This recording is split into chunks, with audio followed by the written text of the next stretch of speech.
Hi everyone, welcome to my new mini blog. তো আবার চলে এসেছি তোমাদের সাথে একটা ছোট্ট ব্লগ শেয়ার করতে।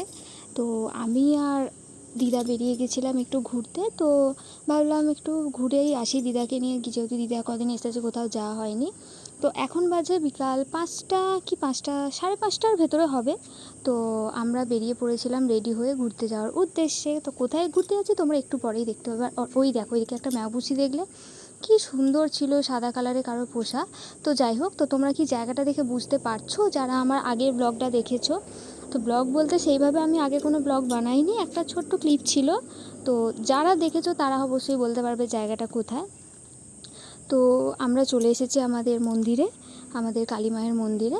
তো এই হচ্ছে আমাদের মায়ের মন্দিরের গেট। তারপর আমরা চলে গেছিলাম মাকে দর্শন করতে। তো সত্যি কথা বলতে পুজোর সময় সেইভাবে তো মানে দর্শন করা যায় না, কারণ এত পরিমাণে ভিড় হয়।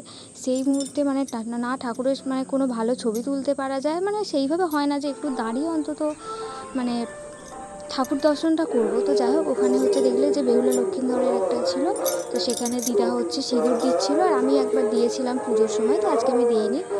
আর তো এখানে আমি জাস্ট একটু স্টাইল মারছিলাম।